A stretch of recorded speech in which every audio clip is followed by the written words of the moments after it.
Florida's 3rd Congressional District, and the Honorable Andrew Natsios, former Administrator at the U.S. Agency for International Development. This committee recognizes the importance of the issues before us and is grateful to have you here to speak with us today. Your full statements will be made a part of the record, and I'll ask each of you to keep your comments, spoken remarks to less than 5 minutes in order to allow time for member questions. Hopefully you give us something that more than what we could just read in your opening statements, and I would also ask unanimous consent that the gentleman from Georgia, Mr. McCormick, be allowed to sit on the dais and participate in today's hearing. Without objection, so ordered. I now recognize Mr. Primorac for your opening statement. Mr. Chairman, thank you for the opportunity to testify before this committee. My name is Max Primorac. I am a senior research fellow at the Heritage Foundation. I previously served at the U.S. Agency for International... PEPFAR saves lives! Restore AIDS funding now! PEPFAR saves lives! Restore AIDS funding now! PEPFAR saves lives! Restore AIDS funding now! PEPFAR saves lives! Restore AIDS funding now! PEPFAR saves lives! Restore AIDS funding now! PEPFAR saves lives! Restore AIDS funding now! PEPFAR saves lives! Restore AIDS funding now! PEPFAR saves lives! Restore AIDS funding now! PEPFAR saves lives! Restore AIDS funding now!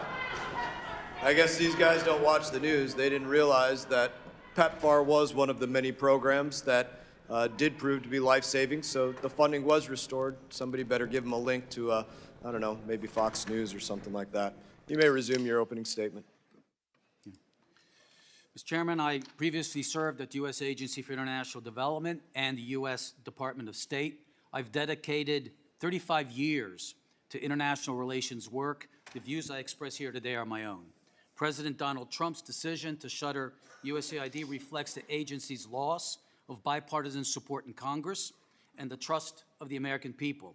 It exposes a bureaucracy that went off the ideological rails and no longer reflects the will or the values of the American people. What should be and must be an effective tool of U.S. foreign policy has turned into a partisan global vehicle focused on spending money rather than achieving concrete outcomes aligned with American interests and on imposing radical social ideas that divide us at home and spur resentment abroad. They refuse to be held accountable to Congress and American taxpayers who fund them. Advocates evoke dangers to our national security, citing programs to counter communist China, protect us from the global spread of infectious diseases, and provide life-saving humanitarian aid. I understand the importance of these programs.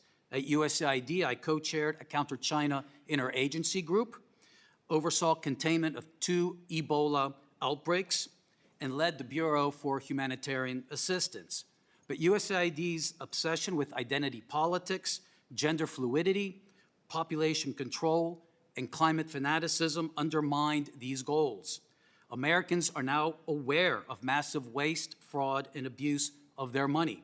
Every single project was corrupted by this radical agenda. They are not happy. USAID's leadership failed in its most basic fiduciary responsibility, and that is to avoid the kinds of reputational risks that would imperil the agency's legitimacy with Congress and the American people. USAID pushed developing countries to rely on communist China for their green energy needs.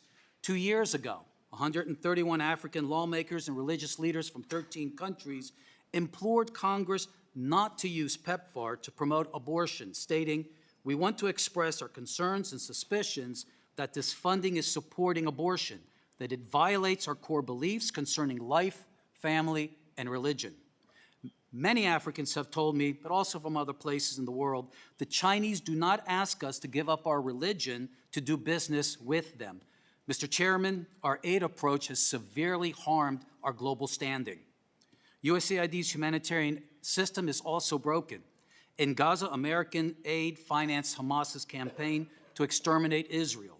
Similarly, in Afghanistan, Yemen, and Syria, where we lack physical presence to ensure that our aid is not diverted to terrorists, our aid is sustaining these war economies. USAID failed to properly manage the billions of dollars entrusted to it. This committee discovered that USAID partners were charging 50% or more for overhead.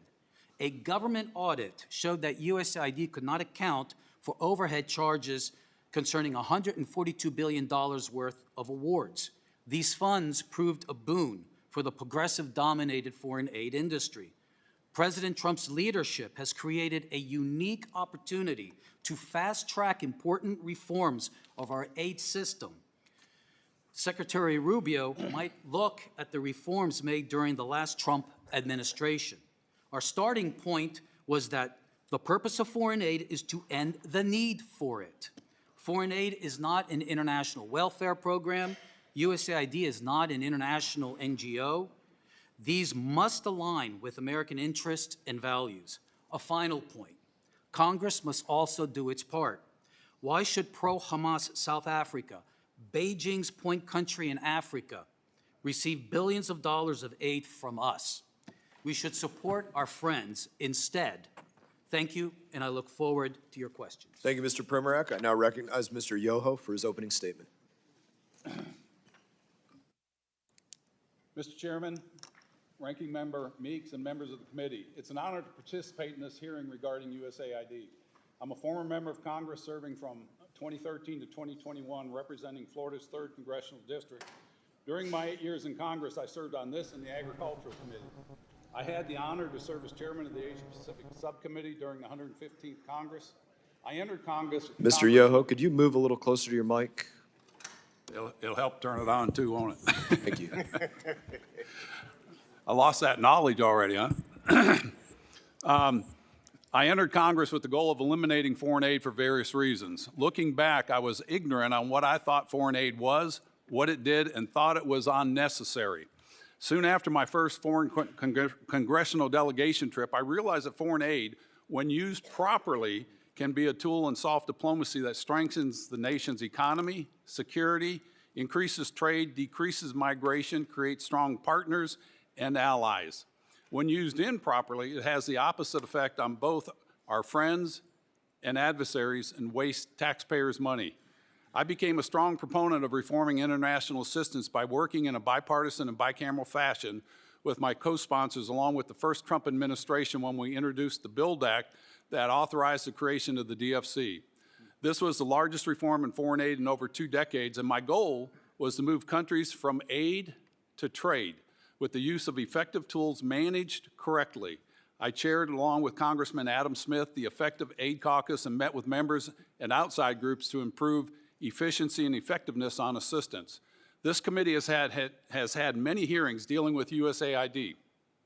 It's frustrating that an agency set up to further our security, prosperity, engage in humanitarian projects, and work to prevent the spread of diseases, hunger, and conflict have strayed so far from its original intent when it was created under President Kennedy in 1961. USAID has lost the trust of a large portion of the American people and the international community. Remember, President Lincoln, he said, with public support, you can do almost anything. Without it, you can't do anything. The redesigned U.S. foreign assistance entity will have to work hard to recreate that trust here and abroad. Many new reforms are necessary in USAID. There are many ways reform can be performed. And many administrations, and as I heard here today, Congresses have acknowledged this, yet we did not act. The Trump administration acted, and there's a lot of angst and concerns about who has authority, how's it going to be done. Those debates will go on as long as people want to debate, criticize, and complain. President Trump and Secretary Rubio stated the objectives of international aid very clearly moving forward. Does it make America safer, stronger, and more prosperous? It'll serve the nation, our security, and economy, as well as developing nations and our allies to get new reforms in place as soon as possible. Not all aid is bad, nor is it all good. We should focus on those programs that are good and make them better and more effective. Programs that were misused and not aligned with the administration should be eliminated. Congress should look to support programs that have a proven track record of success, and there are many examples to look at, and I'll be happy to discuss those. Moving forward, I would recommend the Trump administration place aid into 2 categories. First, the hard infrastructure projects like road, water, energy, transportation. These are the projects that are necessary to build an economy in the recipient country so we can wean them off of aid. The U.S. government has instruments like the DFC, MCC, tasked with the heavy lifting in initial phases of a project by providing risk insurance, technical assistance, and expertise, and brings in outside investors and other nations' DFIs.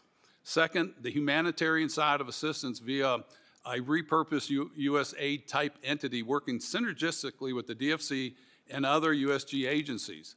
Feed the Future, African Growth, and Opportunity Act are effective health and food security programs when implemented properly and generate much soft power goodwill.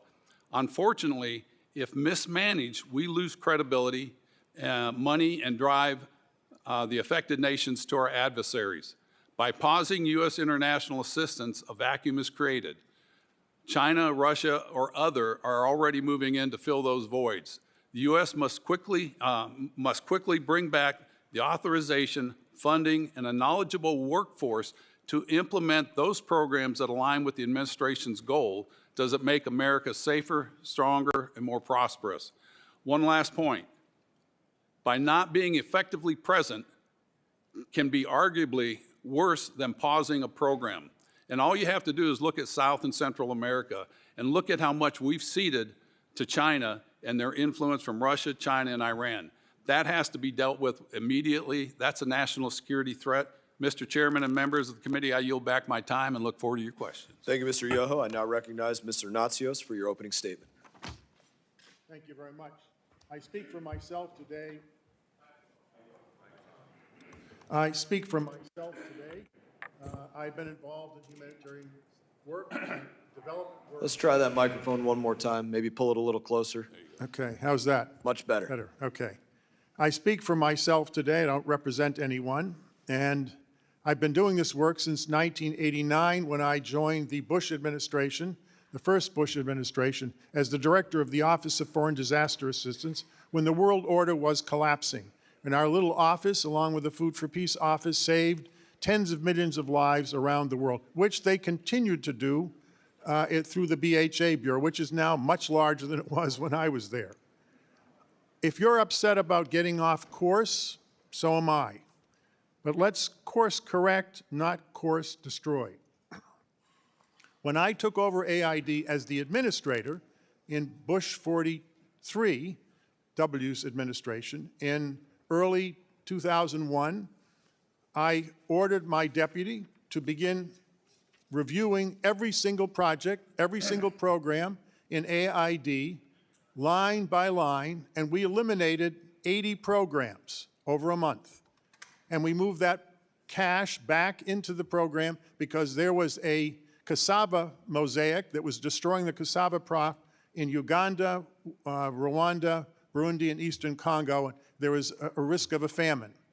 And we got cuttings in, and we stopped the pandemic, the disease pandemic for the cassava. My point is, I eliminated a lot of philosophically offensive programs that a conservative administration would not tolerate.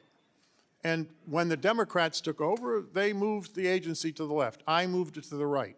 The Obama people actually said I was very right-wing. I was the most right-wing administrator in the history of the agency, and yet the career people followed what I wanted to do in the agency. We put heavy emphasis on economic growth. Some of the things you've criticized, sir, with all due respect, are economic growth programs that have been highly successful. 10% of the workforce in Egypt is from tourism.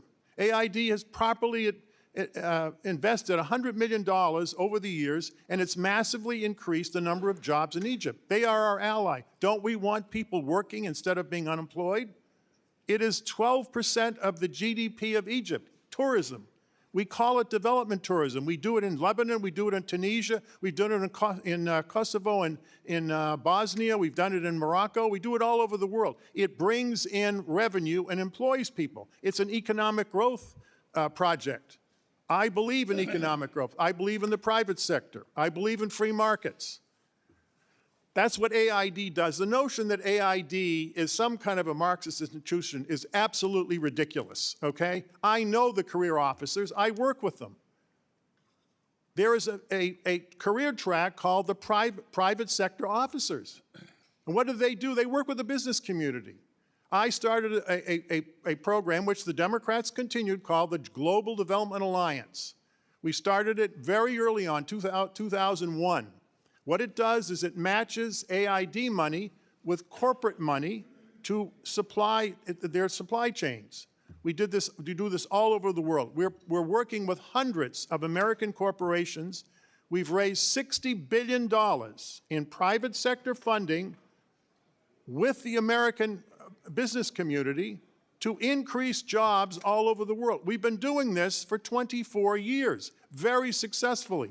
The Europeans and the Canadians and the Australians have taken our lead in this and tried to replicate these public-private alliances. 25% of the money in those GDAs is U.S. government money. 75% is private money. We invest together. We don't give them any money. They don't give us any money. We design the project. We co-invest, and then we manage it. The notion that AID is irresponsible in terms of its oversight is utter nonsense. I wrote an essay 12 years ago called The Clash of the Counter-Bureaucracy and Development. It was published. It's the most cited thing I've written in the scholarly literature. And it was based on my frustration with the level over and over and over again of oversight. The Inspector General, the Special Inspector General. Why do we need two Inspector Generals in Afghanistan and in Iraq? Then we have the GAO, we have the OMB, we have the Congressional Oversight Committee. Every line of what AID does is overseen by 7 different levels of oversight. You know why money disappears? I'll tell you why. Where do we work? Where do we work? Christian NGOs are now delivering food in Sudan in a famine. There will be 2 million people dead by the end of this year. Those are the projections. There is no government in Sudan. There's no police in Sudan. There's no courts. I thank you for your opening remarks this morning. And I now recognize Chairman Emeritus, Ranking Member Meeks, for his 5 minutes of questioning. Chairman Emeritus McCall for his 5 minutes of questioning. Thank you, Mr. Chairman. When I was chairman of this committee, I got congressional notifications of spending programs from USAID and State Department, and I put holds on those programs, many listed by the chairman. Instead of working with me, the administration, the prior Biden administration, decided to blow through those holds, bucking a long-standing tradition. And I want to go through some of those I put on hold. $1.5 million to promote LGBTQ causes for immigrants in Latin America, allowing them to litigate against foreign governments, primarily Catholic nations. I don't know how that advances the U.S. interests abroad. And as a Catholic myself, I find that very offensive. We've also heard about the $15 million for condoms and contraceptives to Afghanistan, a country under Sharia law, $15 million. What did USAID do? They blew through my holds in complete and utter disregard of this committee's oversight responsibilities. I also uncovered the department had spent $500,000 to advance atheism in Nepal. Atheism in a country where Tibetan Buddhists is a predominant religion. What does that have to do with advancing U.S. interest abroad? The Humanist International Group that they gave money to, the $500,000, the CEO called the Catholic Church an institution you should be ashamed to be involved with. Our taxpayer dollars to condemn the Catholic Church. Again, as a Catholic, I find that extremely offensive. And then the one we've heard so much about, $20,000 for drag shows and drag workshops in Ecuador. Mr. Chairman, I've seen the video you sent out. It is utterly disgusting to the American taxpayer that we are funding that kind of behavior. All these programs gave USAID a black eye. And that's unfortunate. Because you go back to the Marshall Plan, really the genesis for thinking about the USAID. The Marshall Plan was one of the most successful programs we endeavored in after World War II to make sure a Hitler never rose from the ashes again. The Food for Peace program, sir, that you discussed, the American farmer benefits from this. It's been extremely successful. Why was USAID created in the first place in 1961? It was to counter the Soviet Union during the Cold War. I believe it still has a legitimate purpose to counter the rising threat of China and Belt and Road and our other foreign adversaries. It also has the ability to counter terrorism. Lindsey Graham and I passed the Global Fragility Act, state, DOD, USAID, all working together to stabilize, destabilize nations, which breed terrorism. PEPFAR, one of the most successful global health programs ever developed under President Bush. Yet all of this is called into question because of the irresponsibility of the Biden administration's woke agenda and policies. Mr. Yoho, we've been friends. We work together, colleagues. Your greatest legacy is the BUILD Act, and we need to reinforce that policy as well. But when you look at the core mission, all these programs need to go, and they will be gone. But as we look at program by program and strip down to the core mission, do you still believe that this is a worthwhile endeavor, the core mission of USAID? I do. I think what you see over a period of time is a mission creep. You know, these programs were designed with purity of purpose. This is what they're supposed to do. And when you get mission creep, you get these things that we're seeing, and they're indefensible, some of the programs that you guys mentioned. And that loses trust, like you said. And in business, what I've learned, and I think everybody can agree with this, people like to do business with people they know, they like, and they trust. If that's true with us on a business setting, it's the same in nations. If other nations know us, they like us, and they trust us, they're going to do business with us. And we've heard this over and over again. You know, it's been brought up by other leaders that... And can I just ask my times, Sure. Is it in our national security interest to maintain the core mission, and I would argue under the State Department for proper supervision? Yes, it is, and if we don't do that, we cede that leadership to other people. I now recognize Ranking Member Meeks for 5 minutes. Thank you, and I too am a chairman emeritus of this committee, and I can recall where President Trump, when he was the president, blew past some of my things that I wanted to hold. In fact, he's blown past some already in this term. So that's just the will of what presidents do at times in that regards. But in this instance, 93 missions, every one has been closed. Every one. That's not trying to fix something. That's destroying something. But let me just stop there, because one of the reasons why I asked Mr. Natsios to testify here, because he is a lifelong Republican, and he understands the insides and the outsides of running USAID. More so than anybody, no disrespect to anybody that's on this panel. He's the one that has done it. And I will admit, we don't agree on certain things. Democrats and Republicans don't agree. Some things that Republicans do that I believe is full of waste, destructive, but if they win the elections, they have a choice to try to move it in that direction. When Democrats win, what we stand for, we move in our direction. That's part of having a free, democratic society. We're not Russia. So I want to put the politics aside for this discussion and ask Mr. Natsios, can you explain to the committee why you believe foreign assistance and the work of USAID, as you've done so, is so essential, and you feel so passionately enough about it that you did respond, because I've seen administrators, Democrats and Republicans alike, who have worked at USAID alike, come out against closing USAID. Can you tell us that today? Well, let me tell you two stories. One story is my last month at AID. No one knew except my wife I was going to leave and teach at Georgetown. And this was December of 2005. And I always would get a briefing from the director of counterterrorism at the CIA.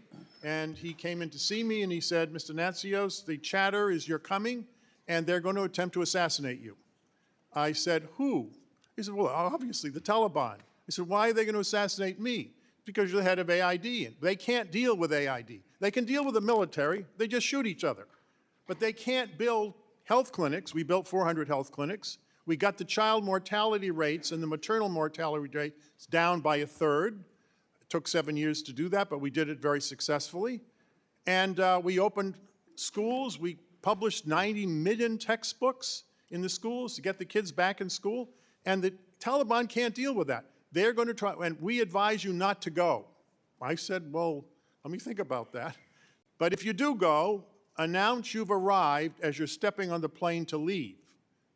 I said, what? He said, announce when you're stepping on the plane to leave, announce you've arrived. So in other words, they won't know you're there. So I went, I decided to go, and nothing happened, and I did what he suggested. But what I found out was, from talking to the mullahs in the village, the religious leaders who were pro-democracy and pro-America, that the Taliban disregarded the greatest enemy of the Taliban was USAID. You know, in Kosovo, they named their kids USAID. They actually, the Albanians are Muslims in Kosovo, and that's a Muslim, they made it into a Muslim name, USAID. If you go to the refugee camps and displaced camps around the world, USAID is the image of the United States. We used to bring 20,000 students to the United States to get their advanced degrees during the Cold War. You know what the Chinese, you know what we're doing now? 900 scholarships. We stopped doing it. The Chinese are spending huge amounts of money to bring 40,000 people from the developing world to get their degrees in China. We should be investing in that. We're not. And I think we're falling behind, and we're focused on the wrong things. The amount of DEI stuff, I started going through the RFAs. It's a small percentage. It is not accurate to say that this is, and some of these things that have been shown, those are not AID projects. Those are State Department programs. Why are you blaming AID for what the State Department did? The F office in state controls all this stuff. Now let me tell you a second story. After the Aceh tsunami, we did a huge response. Aceh is a part of Indonesia which had a Muslim insurgency for many years against the central government. We did a huge response. We put the aid logo on everything. The mission director got carried away, 50,000 stickers, USAID from the American people. Before the Aceh tsunami, bin Laden had a 57% approval rating in Indonesia, the largest Muslim country in the world and a democracy. After it, he collapsed from 57% to 27%. We had a 26% approval rating. We went from 26% to 63%. Now you say, Americans like to be liked. We all like to be liked. But what difference does it make? President Yudhoyono, the president of the country, said, I like President Bush. I like the United States, but it's very hard to work with you because you're so unpopular. Not after the Aceh tsunami. The newspapers in Indonesia said, where is bin Laden? When we need him. The Americans here we really don't like, and now we realize who our real friends are. Thank you for answering our questions today, sir. We appreciate it. We agree. A lot of waste, like $10 million through USAID. Everything I listed was USAID. $10 million for circumcision in Mozambique. There's another example for you. I now recognize Mr. Smith from New Jersey. Thank you, Mr. Chairman. Upon assuming office, President Biden repealed President Ronald Reagan's Mexico City policy, expanded by President Donald Trump in 2017. But the Biden administration didn't stop there. They initiated a new, radical vision that integrated aggressive abortion on demand into PEPFAR programming, called it Reimagining PEPFAR, that included explicit guidance directing recipients, and this is billions of dollars of U.S. taxpayer funds, to use their leverage to enact pro-abortion laws and policies in PEPFAR countries. Biden hijacked PEPFAR, and he shattered, I did the reauthorization of PEPFAR for 5 years during the Trump administration, the first one. I'm all for it. In this place here and on the floor of the House and all over Africa as I traveled, all for it. But then it was hijacked. In a strong rebuke, and Mr. Max had mentioned this earlier, 131 African lawmakers and religious leaders said that the PEPFAR funding is supporting abortion, and they admonished us to say the NGOs that we finance are hijacking their ideals by pushing it so aggressively in Africa. Mr. Natsios, you testified today, and I read your written statement, that USAID needs to be refashioned, and you said that, quote, you believe it is bad policy to transfer domestic culture wars into politics to the developing world. Do you believe that the Biden administration was wrong to integrate abortion on demand as into global health, because they did it across the board, USAID, and of course PEPFAR, much of that money is deployed through USAID. When you did say that efforts to protect the weakest and most vulnerable from extermination, I do believe that's trivialized when you somehow bottom line it and say it's a culture war. We believe in defending unborn children and their mothers from the violence of abortion.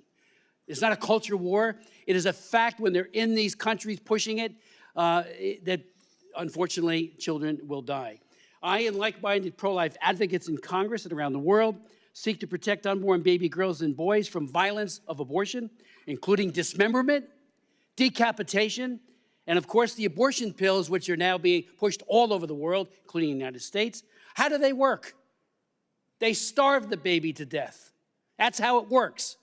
So, I'm all for global, we did two bipartisan, I was the prime sponsor of it, Global Food Security Acts.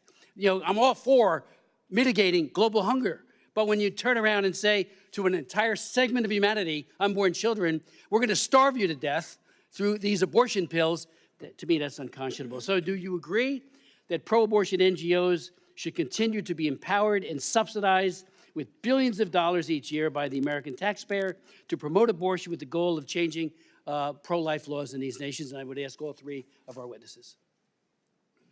Congressman, you can check my voting record in Massachusetts. I 100%, and in Massachusetts, this is in Massachusetts, I had 100% pro-life voting record for 12 years in the House. Right. So my position is very clear, and I took a lot of heat from the feminist groups in Massachusetts, and my views have not changed. I called you once because we found them doing vaginal scraping in Bangladesh in a remote village, and the mission director called me immediately. He said, we discovered this, we put a stop to it, Andrew, because if you do that and the woman is pregnant, the child dies, okay? And you're supposed to check before you do it. They weren't trained properly. They weren't doing it maliciously. They just didn't understand because they weren't trained properly.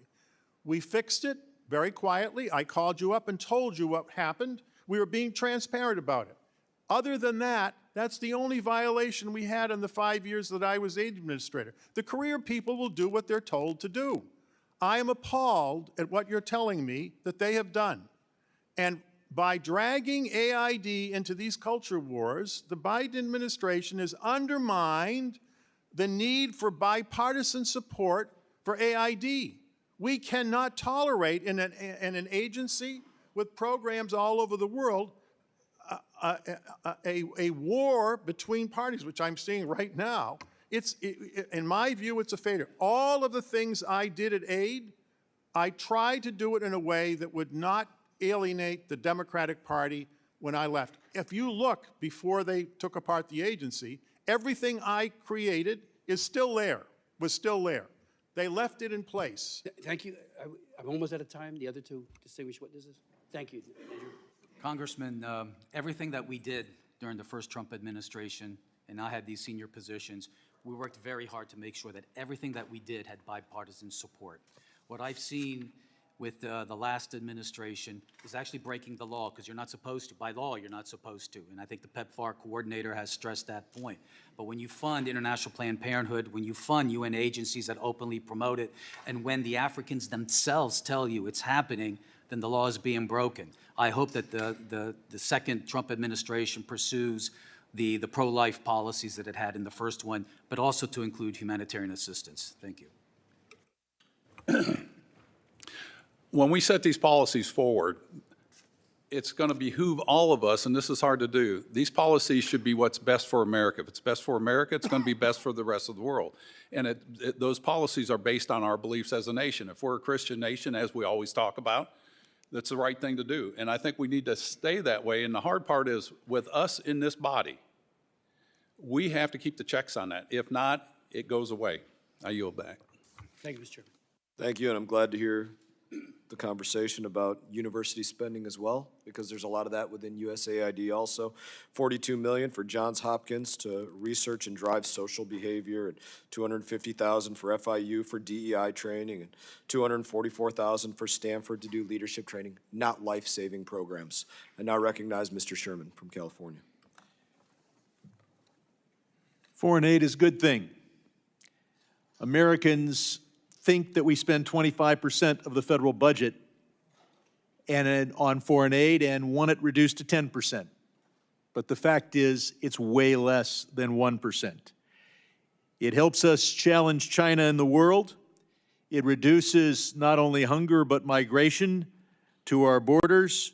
And it helps us fight communicable diseases over there before they mutate and come here, and that's why Ronald Reagan recognized the importance of foreign aid.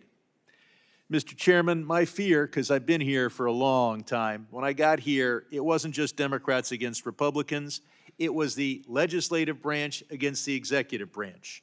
And we need to play that role, and as the ranking member points out, we need to have government witnesses here so we can talk about the future rather than just be a cheering squad for the executive branch. But I want to bring to your attention, Mr. Chairman, an action taken by the State Department today that was too woke for Sherman. They announced that they're going to spend $400 million on zero greenhouse gas emitting armored cars. That's right, electric armored cars, $400 million to replace perfectly good gas-driven armored cars. They said they were going to be Tesla Cybertruck armored cars. This administration will get too woke for Sherman if it helps the shareholders of the Tesla automobile. There have been a number of falsehoods stated. The biggest one is the $50 million for Gaza condoms. Musk admitted that it was just completely false. He apologized. So that Doge made a mistake. Are we going to terminate Doge? Well, I'd like to, but we're going to terminate Doge because it made one mistake? No. You identify mistakes that are a lot less than $50 million, people want to terminate USAID.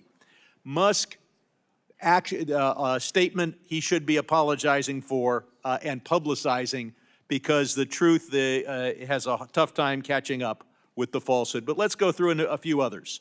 We're told that there's $6 million to fund tourism in Egypt. Mr. Natsios, you would demonstrate how that's a good program. We should give credit to Donald Trump for that program. He started it under his first administration. Now it's being attacked. We're told that circumcision is terrible. It's a very cheap operation. It's only done voluntarily. It's been done by Democratic and Republican administrations, including Trump.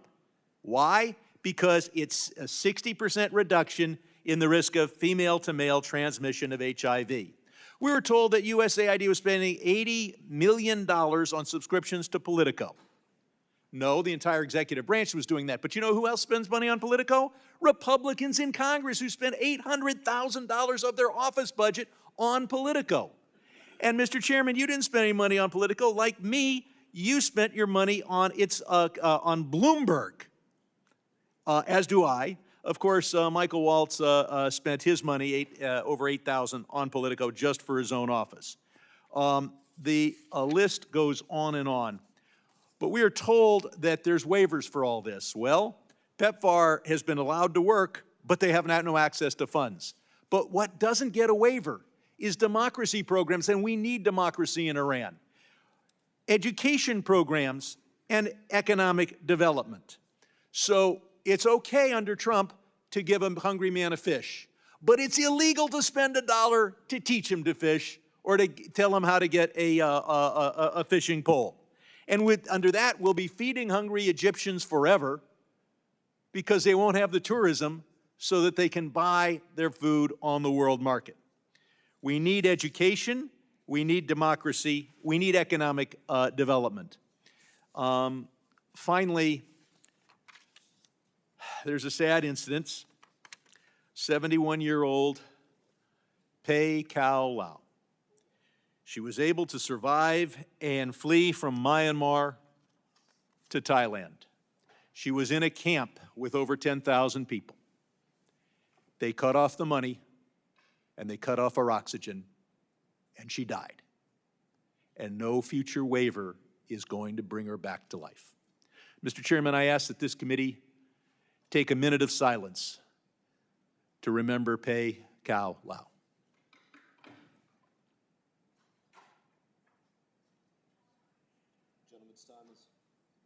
Gentleman's time has expired, and I would also point out that PEPFAR care and treatment, HIV prevention, their PEPFAR programs have been reauthorized for $500 million in other appropriations as well, just in case you were not aware. We now recognize Mr. Wilson, from South Carolina. Mr. Wilson is recognized. Thank you very much, Chairman Brian Mast, and thank you for your leadership on this very important hearing. In the past, I have supported the very inspiring messages and missions of American outreach. I have, though, sounded the alarm for abuse and wasteful spending in aid programs, sadly, for years. We've routinely seen aid diverted to dictators such as Assad of Syria and oppressing the very people it was meant to help. The Biden administration insanely provided and funded woke, deranged depravity in Syria instead of trying to help the people, and the UN delivered aid through the regime itself to the people as they were being slaughtered by Bashar al-Assad. Legitimate aid was diverted from the needed earthquake recovery that occurred there in Syria. Fortunately, Assad is now removed by the people of Syria, and he is in hiding, of course, in the appropriate location, Moscow, with war criminal Putin. Another example, Mr. Primorac, is the tragic example of dictator diversion, and that is in Tunisia. Once a shining success of the Arab Spring and partner in North America, it's now been turned into a full-blown dictatorship by Kais Saied. While Millennium Challenge Corporation rightfully suspended aid, USAID sent $30 million to cover unclear programs while the dictator has corrupted the economy, destroying jobs. What can be done to stop propping dictators and also aid being diverted, as you correctly identified, even to terrorists themselves? Mr. Primorac? Yes, sir. I'm not familiar with the situation in Tunisia, but this happens a lot. I think there's a lot of goodwill in these programs. There's a lot of good programs overall, but the problem is that very often these things just go on year after year after year, and though there's no changes, we're actually propping up bad regimes and socialism. I was in Mozambique in October for the elections there. We have a Marxist-Leninist regime. They stole the election. We're spending $1 billion, $500 million to $1 billion a year, and then what happens? There's no reform. We're supporting socialism, and the government just 2 months before we came there provided their port in order to allow the Chinese Navy to project their power into the Western Indian Ocean. So there has to be a much better affinity between what we do on the development aid side and the diplomacy, where we put our ambassadors on the hook to make sure these things don't happen. Thank you. And indeed, we've seen in the Republic of Georgia, the corrupted election of October, where the legitimate president, Salome Zurishvili, has been replaced by a Georgian dream, which, as you identify, ports Indeed, the Chinese Communist Party has taken over the port there in Georgia on the Black Sea. And simultaneously, the Georgian Dream dictatorship in Tbilisi has reached out to work closely with Tehran at the same time as Tehran has sent assassins to murder Donald Trump. With that in mind, thank goodness we have good people like our congressional alumnus, Ted Yoho, here. And so, Ted, delivery mechanisms for aid have been co-opted by enemies of the United States running the UN. Fortunately, President Trump has appointed Elise Stefanik as the UN ambassador in the tradition of Ambassador Nikki Haley, who will stand firm for America first. Many of the nonprofits that are doing the bidding of dictators are being supported. What can we do to ensure that indeed these agencies are working for the people we're trying to help and not prop up dictators or support terrorists? I think the biggest thing is just oversight, and we need to follow up on the oversight. We hear every year how many erroneous spending programs there are, how money's being wasted.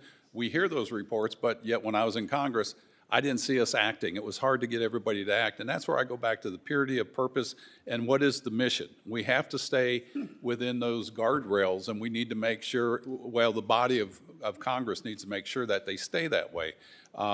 And it's a tough thing. And, you know, if it was a static world, it would be easy, but it's a tough world. And also in the best Florida tradition, our Secretary of State, Marco Rubio, has announced just last week a great letter to Chairman Mast about how they would be stepping in to identify programs and promote those that promote the people of legitimately in the world who need it.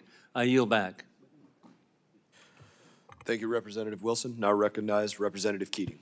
Thank you, Mr. Chairman. I welcome two of my former colleagues here, Ted Yoho, who was one of the more conservative people I served with here in Congress, and Andrew Natsios, who I think is the most conservative member I served with in the Massachusetts House as a Republican, and Republican leader in Massachusetts as well.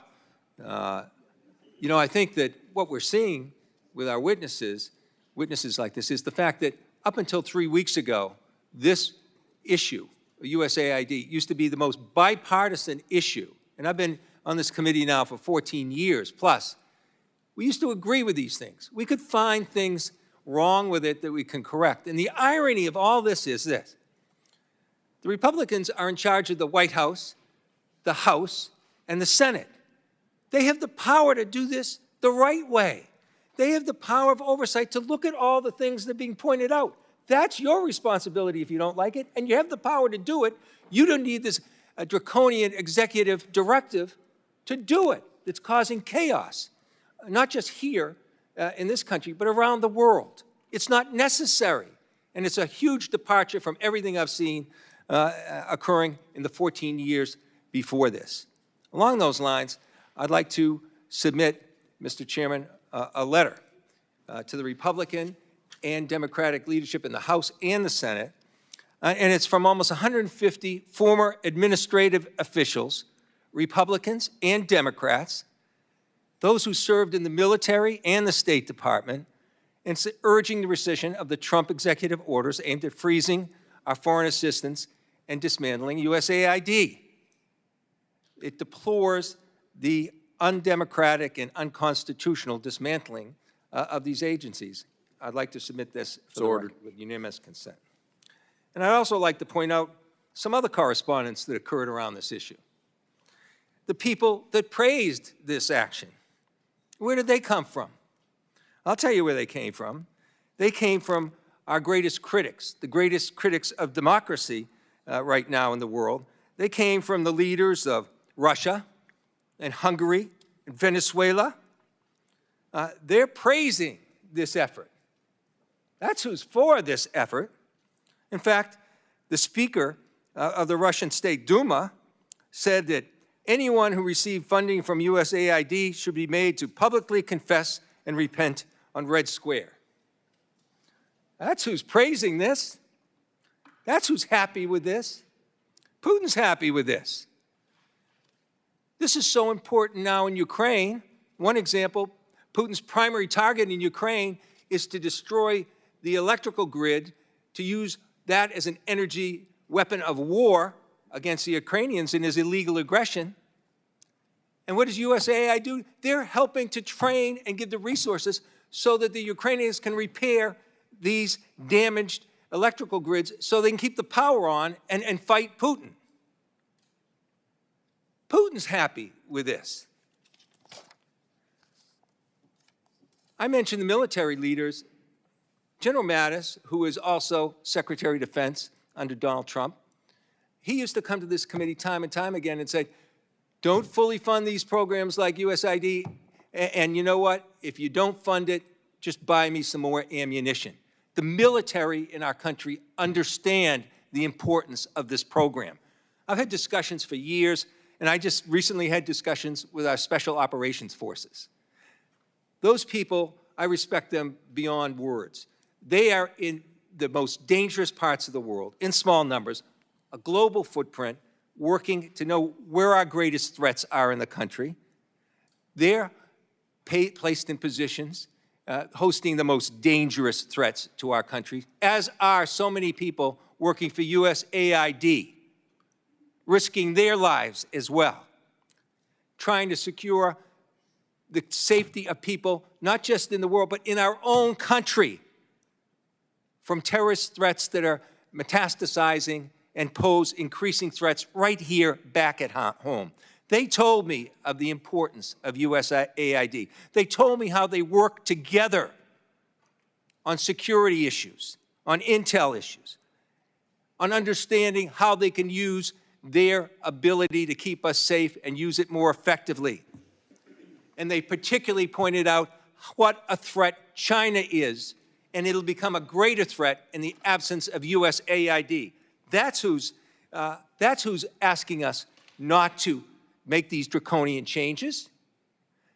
And you know, do it the right way. All those things you do, all the little small cuts. I won't say anything about circumcisions being a small cut. Listen, all these small cuts, you have the power to do it yourself. Do it. Do it the right way. Don't support this. I yield back. I thank the gentleman from Massachusetts. We will write $10 million of foreskin out of the budget. I now recognize Representative Perry. Thank you, Mr. Chairman.